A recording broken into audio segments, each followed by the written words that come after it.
Our friend Alex Donno is on the Toyota of Hollywood hotline. Before we talk a little Canes with him, I remind you the best place to get geared up with Canes gear is Caneswear in Davie. You're online at caneswear.com.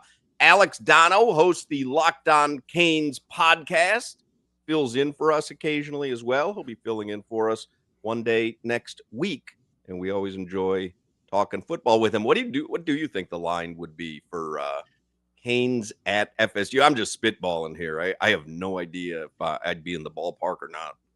There was a publication that put a line out. Like, I don't think you can actually bet on it right now on the Hard Rock app or on a sports book, but somebody put out a number that was around 6 or 7, 6.5 or 7 in Miami's favor. But again, like, I don't put a whole lot of stock into that until I see how Florida State looks against Virginia, because that's going to tell us a lot. And I give FSU a lot of credit. Week 1, Bama didn't know what hit them. Like, they smacked Bama in the mouth. But since then, they played East Texas A&M and Kent State. Then they had a bye week. So I expect them to beat Virginia, but I think Virginia is off to a pretty good start, especially on offense. So I'll probably have I'm sure the handicappers will have a better idea after the Florida State UVA game. Got a fedora? You got a fedora on, big man? I don't know what you call this. It's like a well, I don't think it's a fedora, but it's some kind of. I wanted to try to look as Italian as possible for you guys. That was my mission today. The flat hat? It's too early to drink spritzes. Flat hat? Is that a flat hat? The flat hat. Oh, yeah. Got my flat hat on. Flat hat. I love a flat hat. The Canes are legit. We know. Is Florida State legit? Because that little quarterback's fun to watch, but I don't know if that's going to take them over the edge. I mean, I know that that the little quarterback, as you call him, Tommy Castellanos, is he's really excited to be with Gus Malzahn, because that's who recruited him out of high school, recruited him to UCF. And so Malzahn, who's the OC now at Florida State, obviously thinks that Castellanos is the perfect quarterback to run his offense. They've been running over people so far. I mean, again, take it with a grain of salt, but they had 8 touchdown runs against Kent State the other day. So they've been having a lot of fun, and Castellanos has hit a lot of deep balls. They haven't really had much of an intermediate passing game. But to answer your question, I don't know what to make of Florida State. Like, it's obvious they're dramatically better than they were last year, because last year they probably beat Kent State by a touchdown if they played them. They were so bad last year. But again, I don't know, how quickly can you really turn a team from 2-10 into a team that can legitimately contend for a conference championship and a playoff spot? If Mike Norvell actually did that, then it's like one of the greatest coaching turnarounds in history. I know it's easier now, I guess, with the transfer portal and stuff, but I don't know. Like, I find it hard to believe that Florida State is really as good as they've looked so far. I guess we'll find out. Somebody texts in, by the way, the early line on FanDuel is Canes -4.5. Okay. So there is a line on there. I don't know. Maybe an early line. Who knows? Again, there'll be some changing. That'll change a little bit leading up to the game. Obviously, let me ask you what I asked Crowder and Solana at the beginning of the show today. We saw yesterday College Game Day on the campus last Saturday, the second highest rated game day in ESPN history, regular season history. So I was asking them, how do you extrapolate that? What does that mean to you? What does it say to you? I was saying, for me, it says, hey, there is a national appetite for a successful Miami Hurricanes football program. Solana pointed out, Crowder pointed out, there's also a little hate watching too. I think people want to see a sparse crowd at the campus, a fan base that doesn't particularly care because they don't have a stadium on campus. And they got the exact opposite. I'm curious what it means to you to know that this matchup was the second highest rated game day in their history. I think you're both right. I think there's a lot of people who, for positive reasons, have been waiting for Miami to be good again, because it's exciting when Miami's good. People remember, even some of the kids who weren't old enough to watch the 2001 team, like they've seen the U documentaries, like people are aware of the history. But then to Solana's point, it's a lot of hate watching going on. But Miami brings that out in people. And it's not just the Hurricanes, it's the city of Miami, but it's especially the Hurricanes, because people love to hate on them, especially in the Jimmy Johnson days. And also, Miami's just, it's a beautiful place. Like, the campus is beautiful, looked great on TV. the McAfee high dive thing was hilarious. I thought Kachuk did a really good job as the guest picker. Like, it was a really entertaining episode of College Game Day. Like, I go out of my way every Saturday, maybe not to watch the whole 3 hours, but I watch at least a few segments every week of College Game Day. And some of the episodes are really forgettable. I thought that was a really good episode overall. So I'm not surprised it did well. But I mean, Miami is a team that, even when Miami isn't good, you always have the national media rolls with their narrative of, oh, they win one big game. It's like, are the Canes back? Is Miami back? And then as soon as Miami loses a game, the media just dumps all over Miami. Like, it's people used to do the same thing with Texas, right? When Texas was sort of maybe on the way back, or the Longhorns back, and then they're not. They're terrible. I mean, look at the way people are piling on Arch Manning in Texas right now. Like, Miami is one of those programs that I just think, even when they've not been good for the better part of the last 20 years, they're still relevant. Like, people still think about Miami and they pay attention to Miami. Donno, through 4 games, what's one thing? I'll give you an example. I knew up front the trenches, the Canes were going to dominate because everybody, including you on Locked on Canes, has been adamant. Like, hey, Mario's got his guys up front on both sides of the football. But I was taken aback at how great the receivers have been, considering you lost really good receivers last year, either to the NFL or to the transfer portal. And I just wasn't sure. New quarterback, new receivers, how is that going to work? But what's like one thing that you're surprised or shocked at how great it's been for the University of Miami football team? Because I think there's a lot of places you can look on the field and say, wow, they're exceeding expectations here. Well, since you brought up a couple good examples, I'm going to go a little off the beaten path. They've really impressed me on special teams so far. Part of it is their transfer kicker. They have 2 transfer kickers, and the one who won the job is not the one I expected to win the job, Carter Davis, who transferred from FAU. This dude's been perfect so far this year, including 53. A 53-yarder he just made against Florida, made the 48-yard game-winning kick against Notre Dame.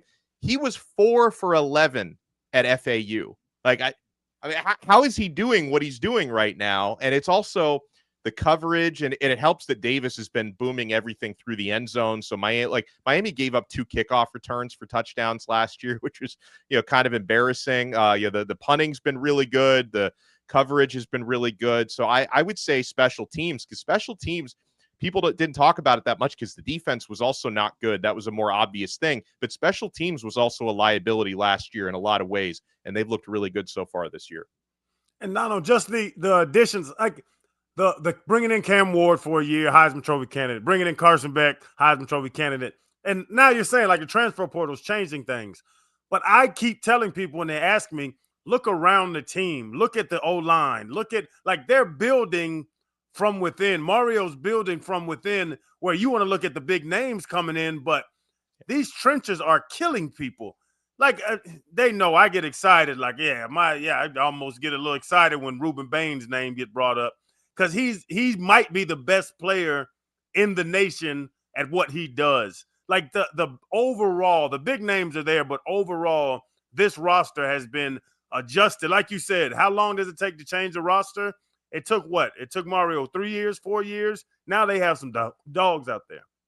Yeah, and it starts up front, like you mentioned, Crowder. And one of the reasons why I think Miami's one of the 2 or 3 best teams in the country right now, I mean, the AP's got them in number 2, is because when you've got a strong offensive line and a strong defensive line and a strong running game, like, that stuff travels really well, and it's a good thing to lean on. Like, when things were starting to get, looking a little dicey against Florida, when the momentum was going over to the Gators after they scored a touchdown and Beck threw the interception, the next time they get the football, Mario Cristobal is going pound the rock, and they run 10 times in a 13-play touchdown drive and just really just out muscle the opposition and wore them out. And we've seen them able to do that. They did it against Notre Dame. They did it against South Florida, Bethune-Cookman, if that even counts, but they've been doing that all season long. And then you talk about Bain, and he's having himself a season, Crowder. 22 quarterback pressures already, had 10 against Florida. And like, Florida's offensive line had actually graded out pretty well before the Miami game. I'm not saying their offense is good, but their offensive line had graded out pretty well. And Bain was in the backfield constantly. He was against Notre Dame as well. And I think it really helps Bain that Akeem Mesidor, also on that defensive line, is having like almost as good of a season as Bain is. So you can only double him so much, because if you pay too much extra attention to Bane, then Mesidor is going to kill you, and vice versa. So the group has been really, really exciting. I mean, we saw some miscues with the passing game against Florida, which Miami's going to try to correct again before they take on Florida State. But when you can lean on the trenches and lean on a good running game, you can go pretty far in college football. Donno, do you remember the name of Renshaw's cat? Nova. Yeah, very good. I wanted to see if that was something Never that forget. still, yeah, you'll never forget, right? If I say to you, is that my cat in here? Do you get the shakes? Like, is that a PTSD moment for you? I do. That happened. I want to say it was 2013. It was like, or 2014. I think 2013. So we're talking 12 years. I remember that whole show like it was last week. Like I can just picture myself back in the old, what you used to call the dying space capsule, the old the Apollo WQAM studios. Space capsule studio. Is that my cat over there? Did you know when you walked in that day that it was going to be a rough day? Was he in rough shape? Yeah, when I saw him come up the stairs and he was like talking to himself going up the stairway, I knew we were in for a day. Have you spoken to him since? Have you spoken to Renshaw at all since that day, Donno? No, I haven't. I mean, I'm not opposed to it. I honestly, I don't know how to read. Like, I have no ill will. Like, I just haven't spoken. Like, I just want to make that clear. Like, don't think I don't like the guy or something. Oh, I just haven't yeah. spoken to him. Yeah, this was everybody has an off show every now and then. Hey, Donno, what about Suge Knight? You remember him? Do you remember the Stooge Knight? Of course I do. Suge Knight and what was it? Cleveland Farrell. Had to bring that up, huh? And the golf updates, the award-winning golf updates. Yeah, we have to do a be on B Horschel. Everybody remembers, Hawk. Everybody remembers. We have to do a segment one day of just Donno, radio memories, radio nightmares. Because I've always maintained my Mount Rushmore of radio moments on WQAM are all you. None of them are me, and they're my own. But I was just a bystander, though. Like I was just. It's you and Renshaw. Well, the ambient thing, I had something to do with that. It's you and Suge Knight. It's the ambient thing. All my great radio moments are just me laughing at your moments. America. I mean, I feel like I should write a book, but I think only Mark Hochman would buy the book. I don't think anyone else would buy it. Pre-order it on Amazon right now. You put it up there. I will be the only one. Alex Donno, maybe Nova the cat could do the forward. Alex Donno, check out the Locked On Canes podcast. Donno will be filling in for us on Thursday next week as well. Thank you, Donno. Thanks, guys. There you go. Alex Donno, man. He is fun. I have so many memories, and they're all his. I've just bogarted all his radio memories and made them my own. And he's such the nicest person in the world and gets caught in this. Person in the world, and he is caught up in just the biggest radio nonsense. He's like, finally, I got past the Renshaw thing. I'll be fine. Here's our new sports anchor guy. Be on. Be Horschel. What did I do? At least Renshaw was on drugs. I was sober. Renshaw had an excuse. I walked in. You were on top of your game. I was on a juice cleanse. I was in there like as sober as I've ever been. Yeah, I don't know who these guys are. Oh, really? Wow, I'm finally past the Renshaw, Nova the cat, Stooge Knight, Cleveland. What's his name again? For all you hip hop heads out there. What's his name again? Poor Donno. Cleveland. War stories, man. Donno's got war stories.